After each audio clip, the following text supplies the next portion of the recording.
I know an epilepsy warning is a weird way to start off a video, but this movie has a lot of flashing lights, so I wanted to play it safe. Plus, I had a friend in high school who faked epilepsy for attention, so I consider myself a heroic ally of the epileptic community. With that out of the way, the goal of this video is to give you enough information to get a feel of what the movie is like without spoiling any surprises, but I will be discussing the basic story and things from the beginning of the film. The plot of the movie is that assassins can possess people to carry out contracts. The main assassination targets are Sean Bean, because he's never died in a film before, and his daughter, Aava.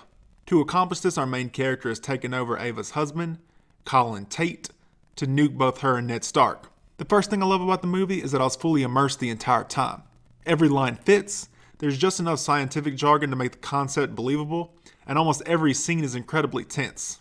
There's the psychological tension of the protagonist as she tries to retain her sense of self while murdering people, the natural tension that comes from trying to convince those very same people that nothing is wrong, and there's her handler who appears to be lying to her, but she might just be losing it. I feel like the movie leaves it up to you to decide, and that level of ambiguity is great. You're not safe for them anymore, are you? You told me yourself you'd become a danger. Did I say that? I love that I interpreted certain scenes a certain way and was pretty sure I was correct, then looked into it and saw some wildly different interpretations that still made sense. As far as the directing, the movie was made by Brandon Cronenberg, son of David Cronenberg, who's somewhat famous but not quite a household name. If I had to compare the aesthetic of it to another director, the attention to detail, detached feel, and shameless violence reminded me of Nicholas Winding Refn, the director of Drive and The Neon Demon, as well as some other stuff I haven't seen. My favorite influencer, Chris Stuckman, did like a 15-hour breakdown of his movie, Only God Forgives, if you want to check that out. Like instructing the cinematographer, okay, now slowly dolly in on the butt-fucking dogs. I think my second favorite thing about the movie is how visceral it is. It feels like you're headshotting someone in Gears of War or parrying someone in Dark Souls. It's also a very sexual movie, and they really go for broke with those scenes. Of course, for the majority of the movie, she is a woman in a man's body, so there's some gender-bending stuff going on. And if you're a coward that doesn't want to randomly see erect penises on women in your horror movies, you can always watch the edited version. While we're on the topic, the film also made me think about the future and ponder if there will come a wondrous day where you can pay a reasonable amount of money to have a simulated but realistic sexual experience with a hot guy or emotional support from a nurturing woman. But we'll probably all die from COVID before we can get to that point. Apparently they have a vaccine now, and it crossed my mind how fucked up it would be if you were on a ventilator dying from it, and as you were about to pass, the news came on to announce the vaccine was available. Sorry if that's an outdated bit for you, but corona numbers are still going up for us somehow. Moving on from my impending retard flu, another thing that adds to the visceralness is the score. It's not necessarily something I would listen to on its own, but it definitely fits the movie and ratchets up the tension when it needs to. The third thing I like is the effort that clearly went into making this. There's sometimes beautiful, sometimes completely unnerving cinematography, the pacing feels perfect, and the casting is also top-notch, with Sean Bean playing a complete douchebag.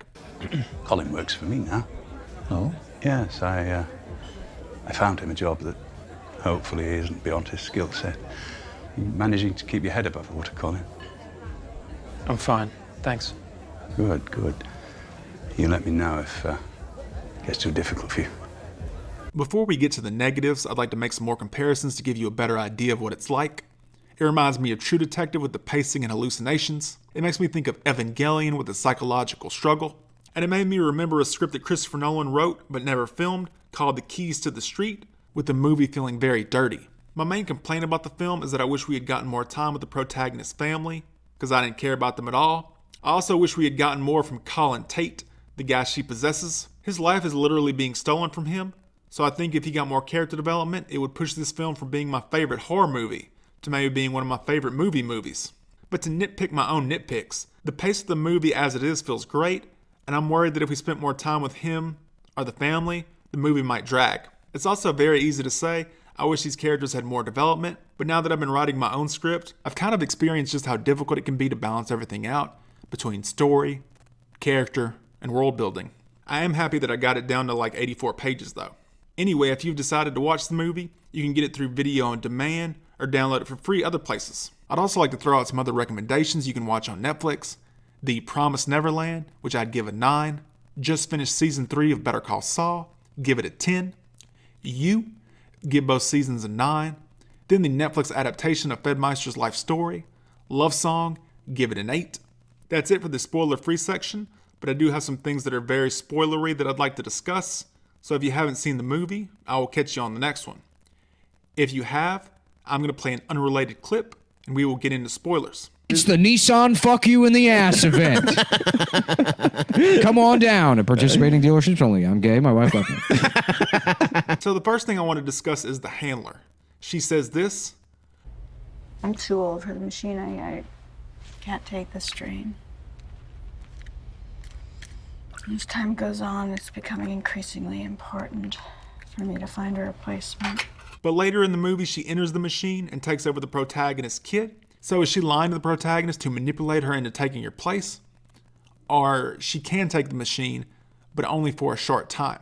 Since she uses the word increasingly, that sort of implies it's getting harder, but not completely impossible. So I think the character probably is an asshole, but she's not lying about that particular thing.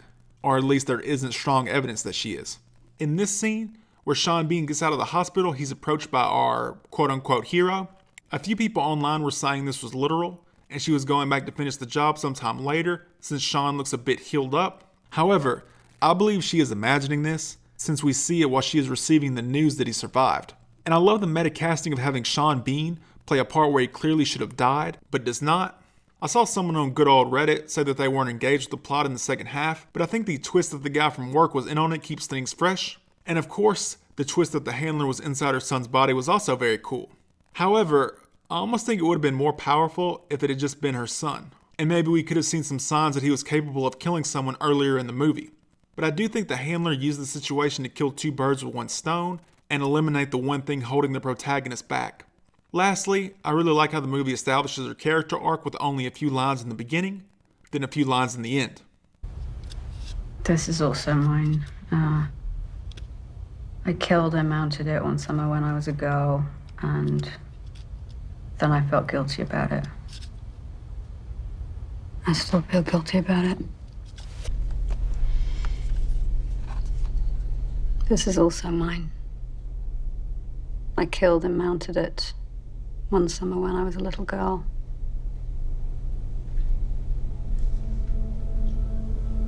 Very good.